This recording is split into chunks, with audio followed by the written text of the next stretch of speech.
we are on Washington DNR land. Essentially, that means it's a state forest, and it works kind of like national forest so that you can camp anywhere for free in Washington state forests. The difference is, and you'll see signage everywhere throughout Washington, you have to have what's called a Discover Pass for state land.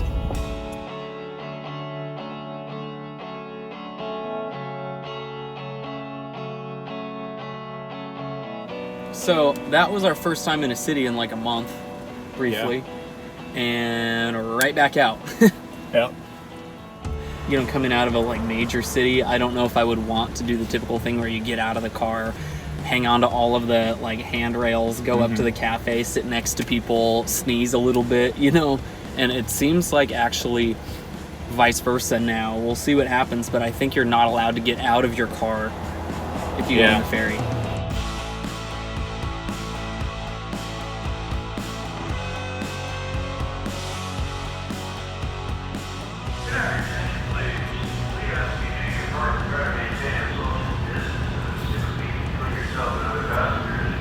So for the next few days, we're going to be camping out on the Olympic Peninsula around Olympic National Park.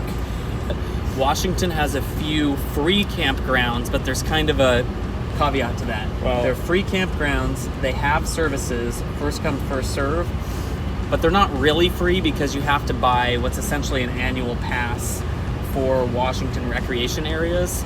We're gonna have to figure this out later because there's a difference between a pass in Washington that works on national forest land and a pass in Washington that works on Washington state land.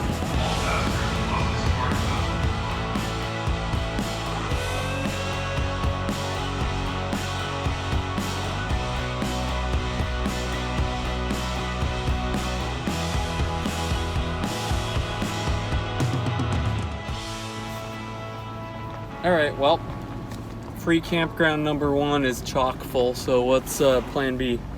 I don't know. What is it? There's other of these state of Washington campgrounds, but I mean, to tell you the truth, if they're all like 9 spots and it's that busy on a Monday at the first one, I really don't trust it that much. I don't have any service. Let's go back on the road then.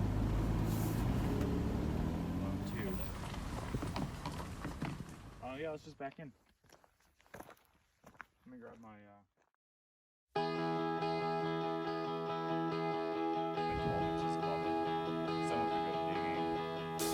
Okay, so we ended up with a pretty good spot last night here in Washington that has good enough cell service that we were able to stay and work most of the day. But just like COVID regulations, remember that land use regulations have county, state, and federal rules to them. We've been talking a lot about camping on federal land, but in Washington, things are kind of different, so we should try to clarify how you can camp on Washington state land and some of the differences between land types. Okay, so we are on Washington DNR land. Essentially, that means it's a state forest, and it works kind of like national forest so that you can camp anywhere for free in Washington state forests. The difference is, and you'll see signage everywhere throughout Washington, you have to have what's called a Discover Pass for state land. So basically we bought it online because we didn't really know about it until we read a sign. It's $30 plus a $5 fee, so it wasn't too bad.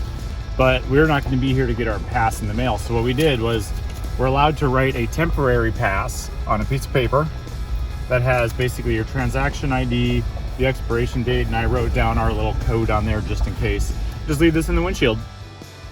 So we should mention too that Washington has a lot of developed campsites that are also free on DNR land, but like we found out last night, they can fill up really quickly. They're just first come, first serve. If they're full, just figure out where the DNR land is that you can just go drive out on, right, and camp, which is probably even like easier for what we're doing. Obviously, not all land in Washington is DNR land. There is national forest, there's national park.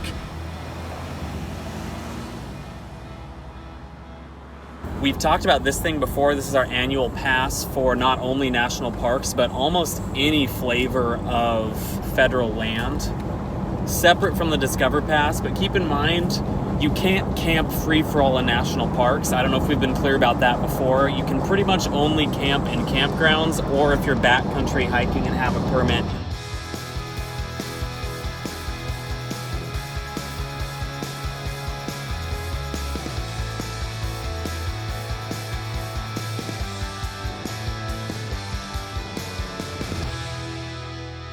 No camping, no ATVs, and no...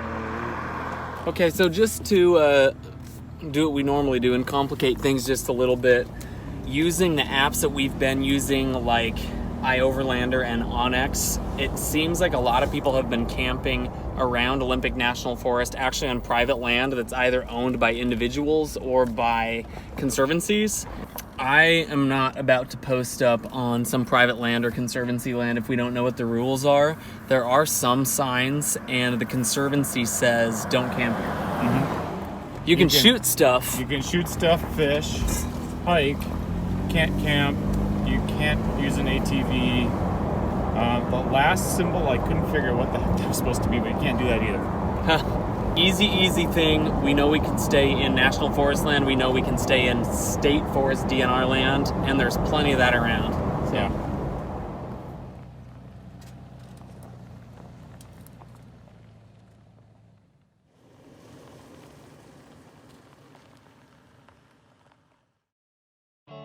Okay, so Olympic National Park is like almost the majority of the entire Olympic Peninsula. Interspersed, of course, like you've seen with National Forest and DNR land. Olympic National Park includes mountains, it includes rainforest, it includes the beach as well. But also out here on the Olympic Peninsula, there are quite a few Indian reservations. The difference in 2020 is that many reservations across the country are closed because Native American populations have been disproportionately affected by COVID-19. That means that some areas of the park are not accessible. We're actually driving out south of the park on US 101, which goes directly through a reservation. As far as I can tell from information, the reservations in the south are not closed and we'll be able to get through, but honestly, I guess no news is good news in terms of closures, but I can't tell if it's closed or not.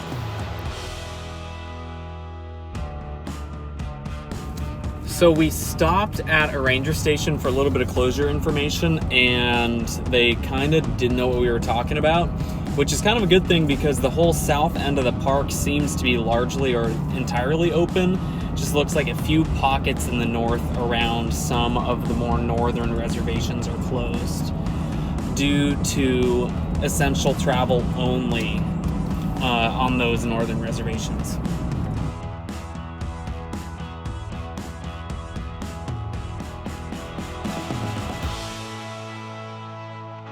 Okay, so we're just about to check off our third and last national park in Washington. The real question is, are we going to actually be able to see this dang mountain?